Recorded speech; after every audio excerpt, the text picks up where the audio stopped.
साईं राम। जय राधे श्याम। श्री साईं सचरित्र अध्याय 10। श्री साईं बाबा का रहन सहन, शयन पटिया, शिरडी में निवास, उनके उपदेश, उनकी विनयशीलता, नानावली, सुगम पथ। प्रारंभ। श्री साईं बाबा का सदा ही प्रेम पूर्वक स्मरण करो, क्योंकि वे सदैव दूसरों के कल्याणार्थ तत्पर तथा आत्मलीन रहते थे। उनका स्मरण करना ही जीवन और मृत्यु की पहेली हल करना है। साधनाओं में यह अति श्रेष्ठ और सरल साधना है, क्योंकि इसमें कोई द्रव्य व्यय नहीं होता। केवल मामूली परिश्रम से ही भविष्य नितांत फलदायक होता है। जब तक इंद्रियां बलिष्ठ हैं, क्षण क्षण इस साधना को आचरण में लाना चाहिए। केवल गुरु ही ईश्वर है, हमें उनके ही पवित्र चरण कमलों में श्रद्धा रखनी चाहिए। वे तो हर इंसान के भाग्य विधाता और प्रेममय प्रभु हैं। जो अनन्य भाव से उनकी सेवा करेंगे, वे भवसागर से निश्चय ही मुक्ति को प्राप्त होंगे। न्याय अथवा मीमांसा या दर्शन शास्त्र पढ़ने की भी कोई आवश्यकता नहीं है। जिस प्रकार नदी या समुद्र पार करते समय नाविक पर विश्वास रखते हैं, उसी प्रकार का विश्वास हमें भवसागर से पार होने के लिए सद्गुरु पर करना चाहिए। सद्गुरु तो केवल भक्तों के भक्ति भाव की ओर ही देखकर उन्हें ज्ञान और परमानंद की प्राप्ति करा देते हैं। गत अध्याय में बाबा की भिक्षावृत्ति, भक्तों के अनुभव तथा अन्य विषयों का वर्णन किया गया है। अब पाठकगण सुने कि श्री साईं बाबा किस प्रकार रहते, शयन करते और शिक्षा प्रदान करते थे। बाबा का विचित्र बिस्तर। पहले हम यह देखेंगे बाबा किस प्रकार शयन करते थे। श्री नाना साहिब डेंगले एक 4 हाथ लंबा और एक हथेली चौड़ा लकड़ी का तख्ता श्री साईं बाबा के शयन हेतु लाए। तख्ता कहीं नीचे रखकर उस पर सोते। ऐसा न कर बाबा ने पुरानी चिंदियों से मस्जिद की बल्ली से उसे झूले के समान बांधकर उस पर शयन करना प्रारंभ कर दिया। चिंदियों के बिल्कुल पतली और कमजोर होने के कारण लोगों को उसका झूला बनाना एक पहेली सा बन गया। चिंदियाँ तो केवल तख्ते का भी भार सहन नहीं कर सकती थी, फिर वे बाबा के शरीर का भार किस प्रकार सहन कर सकेंगी। जिस प्रकार भी हो, यह तो राम ही जाने, परंतु यह तो बाबा की एक लीला थी। जो फटी चिंदियाँ तख्ते और बाबा का भार संभाल रही थी। बाबा को तख्ते पर बैठे या शयन करते हुए देखना देवताओं को भी दुर्लभ दृश्य था। सब आश्चर्यचकित थे कि बाबा किस प्रकार तख्ते पर चढ़ते होंगे, किस प्रकार नीचे उतरते होंगे। कौतूहलवश लोग इस रहस्य उद्घाटन के हेतु दृष्टि लगाए रहते थे, परंतु यह समझने में कोई भी सफल न हो सका और इस रहस्य को जानने के लिए भीड़ उत्तरोत्तर बढ़ने लगी। इस कारण बाबा ने एक दिन तख्ता तोड़कर बाहर फेंक दिया। यद्यपि बाबा को अष्टसिद्धियां प्राप्त थी, परंतु उन्होंने कभी भी उनका प्रयोग नहीं किया और न कभी उनकी इच्छा ही हुई। वे तो स्वतः ही स्वाभाविक रूप से पूर्णतः प्राप्त होने के कारण उनके पास आ गई थी। ब्रह्मा का सगुण अवतार। बाह्य दृष्टि से श्री साईं बाबा 3.5 हाथ लंबे एक सामान्य पुरुष थे, फिर भी प्रत्येक के हृदय में वे विराजमान थे। अंदर से वे आसक्ति रहित और स्थिर थे, परंतु बाहर से जन कल्याण के लिए सदैव चिंतित रहते थे। अंदर से वे संपूर्ण रूप से निस्वार्थी थे। भक्तों के निमित्त उनके हृदय में परम शांति विराजमान थी, परंतु बाहर से संसार में उलझे हुए ही प्रतीत दिखाई पड़ते थे। वे कभी प्रेम दृष्टि से देखते तो कभी पत्थर मारते, कभी गालियां देते तो कभी हृदय से लगाते थे। वे गंभीर, शांत और सहनशील थे। वे सदा दृढ़ और आत्मलीन रहते थे, अपने भक्तों का सदैव उचित ध्यान रखते थे। वे सदा एक आसन पर ही विराजमान थे। वे कभी यात्रा को नहीं निकले। उनका दंड एक छोटी सी लकड़ी थी, जिसे वे सदैव अपने पास संभाल कर रखते थे। विचार शून्य होने के कारण वे शांत थे। उन्होंने कंचन और कीर्ति की कभी चिंता नहीं की, सदा ही भिक्षावृत्ति द्वारा निर्वाह करते थे। उनका जीवन ही इसी प्रकार का था। अल्लाह मालिक सदैव उनके होठों पर रहता था। उनका भक्तों पर विशेष और अटूट प्रेम था। वे आत्मज्ञान की खान और परम दिव्य स्वरूप थे। श्री साईं बाबा का दिव्य स्वरूप इस तरह का था। एक अपरिमित, अनंत, सत्य और अपरिवर्तनशील सिद्धांत, जिसके अंतर्गत यह सारा विश्व है, श्री साईं बाबा में आविर्भूत हुआ था। यह अमूल्य निधि केवल सत्व गुण संपन्न और भाग्यशाली भक्तों को ही प्राप्त हुई, जिन्होंने श्री साईं बाबा को केवल मनुष्य या सामान्य पुरुष समझा या समझते हैं। वे यथार्थ में अभागे थे या हैं। श्री साईं बाबा के माता पिता और उनकी जन्मतिथि का ठीक ठीक पता किसी को भी नहीं है, तो भी उनके शिरडी में निवास के द्वारा इसका अनुमान लगाया जा सकता है। जब पहल बाबा शिरडी में आए थे, तो उस समय उनकी आयु केवल 16 वर्ष की थी। वे शिरडी में 3 वर्ष तक रहने के बाद फिर कुछ समय के लिए अंतर्ध्यान हो गए। कुछ काल के उपरांत वे औरंगाबाद के समीप निजाम स्टेट में प्रकट हुए और चांद पाटिल की बारात के साथ पुनः शिरडी पधारे। उस समय उनकी आयु 20 वर्ष की थी। उन्होंने लगातार 60 वर्षों तक शिरडी में निवास किया और सन 1918 में महासमाधि ग्रहण की। इन तथ्यों के आधार पर हम कह सकते हैं कि उनकी जन्म तिथि सन 1838 के लगभग थी। बाबा का ध्येय और उपदेश। 17वीं शताब्दी में संत रामदास प्रकट हुए और उन्होंने यवनों से गायों और ब्राह्मणों की रक्षा करने का कार्य सफलतापूर्वक किया, परंतु 2 शताब्दियों के व्यतीत हो जाने के बाद हिंदू और मुसलमानों में वैमनस्य बढ़ गया। इसे दूर करने के लिए श्री साईं बाबा प्रकट हुए। उनका सभी के लिए यही उपदेश था कि राम जो हिंदुओं का भगवान है और रहीम जो मुसलमानों का खुदा है, एक ही है, उसमें किंचित मात्र भी भेद नहीं है। फिर तुम उनके अनुयायी क्यों पृथक पृथक रहकर परस्पर झगड़ते हो? अज्ञानी बालकों, दोनों जातियां एकता का ध्येय प्राप्त करो। कलह और विवाद व्यर्थ है, इसलिए न झगड़ो और न परस्पर प्राणघातक ही बनो। सदैव अपने हित और कल्याण का विचार करो। श्री हरि तुम्हारी रक्षा अवश्य करेंगे। योग, वैराग्य, तप, ज्ञान आदि ईश्वर के समीप पहुँचने के मार्ग हैं। तुम्हारी कोई कितनी ही निंदा क्यों न करे, तुम उसका प्रतिकार न करो। यदि कोई शुभ कर्म करने की इच्छा है तो सदैव दूसरों की भलाई करो। संक्षेप में यही श्री साईं बाबा का उपदेश है कि उपर्युक्त कथा अनुसार आचरण करने से भौतिक और आध्यात्मिक दोनों ही क्षेत्रों में तुम्हारी प्रगति होगी। सच्चिदानंद सद्गुरु श्री साईनाथ महाराज। गुरु तो अनेक हैं। कुछ ऐसे गुरु हैं जो द्वार द्वार हाथ में वीणा और करताल लिए अपनी धार्मिकता का प्रदर्शन करते फिरते हैं। वे शिष्यों के कानों में मंत्र फूंकते और उनकी संपत्ति का शोषण करते हैं। वे ईश्वर भक्त अथवा धार्मिकता का केवल ढोंग ही रचते हैं। वे वस्तुतः अपवित्र और अधार्मिक होते हैं।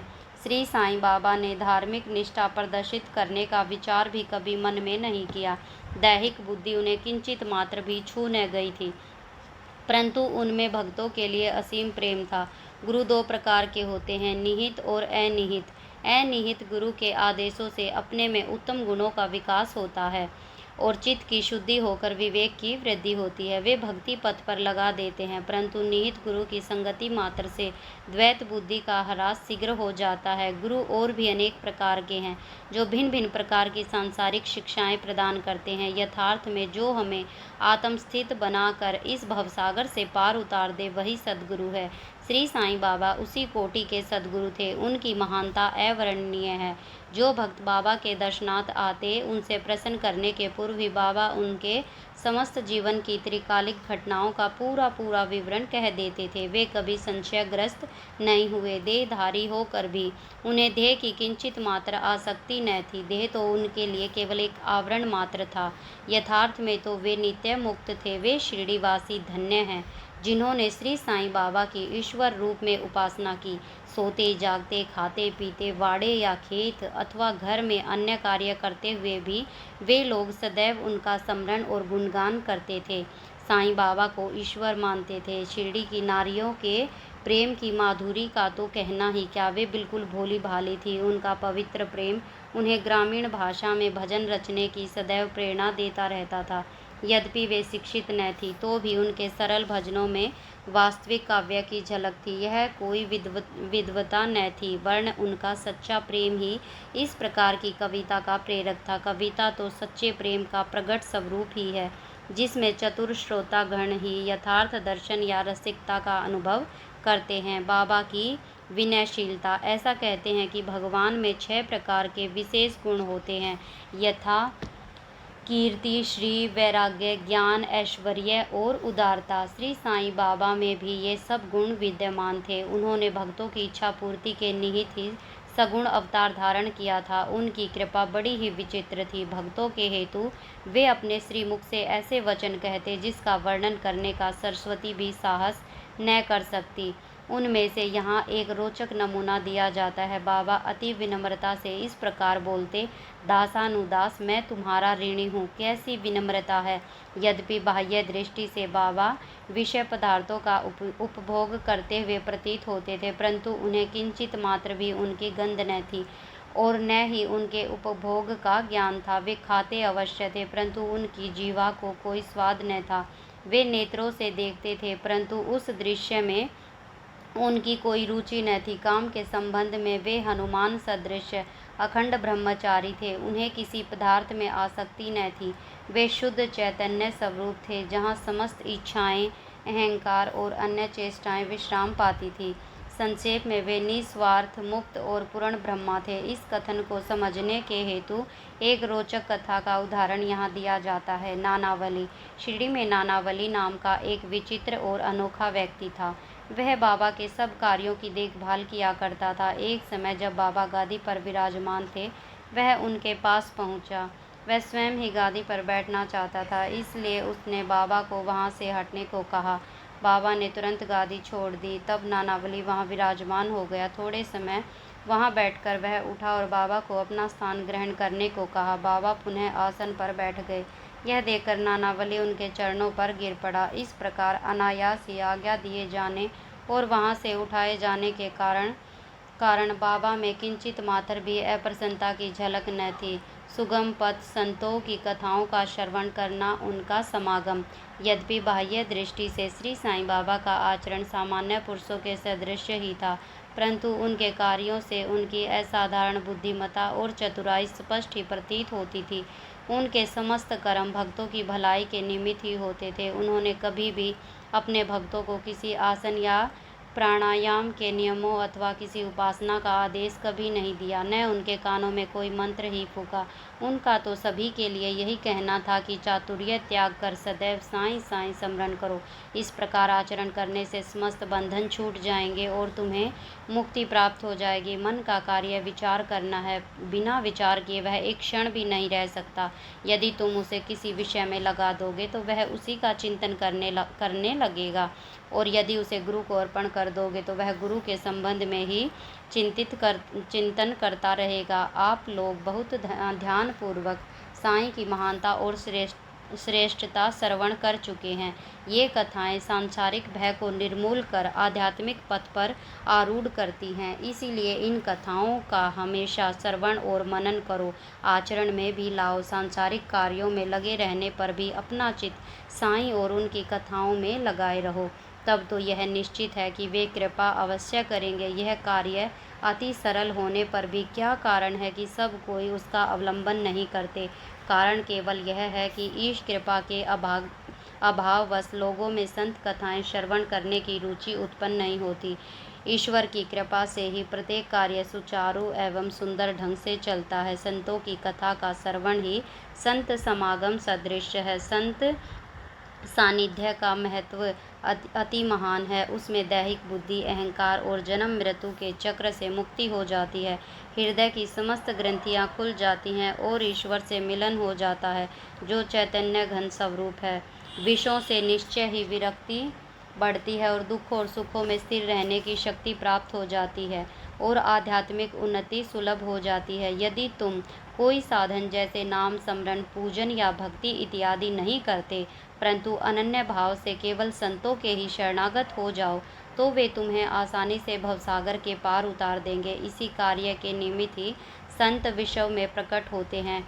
पवित्र नदियाँ गंगा, यमुना, गोदावरी, कृष्णा, कावेरी आदि जो संसार के समस्त पापों को धो देती हैं, वे भी सदैव इच्छा करती हैं कि कोई महात्मा अपने चरण स्पर्श से हमें पावन करे। ऐसा संतों का प्रभाव है। गत जन्मों के शुभ कर्मों के फल स्वरूप ही श्री साईं चरणों की प्राप्ति संभव है। मैं श्री साईं के मोह विनाशक चरणों का ध्यान कर यह अध्याय समाप्त करता हूँ। उनका स्वरूप कितना सुंदर और मनोहर है। मस्जिद के किनारे पर खड़े हुए वे सब भक्तों को उनके कल्याणार्थक उदी वितरण किया करते हैं, जो इस विश्व को मिथ्या मानकर सदा आत्म आनंद में निमग्न रहते हैं। ऐसे सच्चिदानंद श्री साईं महाराज के चरण कमलों में मेरा बार बार नमस्कार है। श्री सद्गुरु साईनाथ अर्पणमस्तु। शुभम भवतु। ओम साई राम। जय राधे श्याम।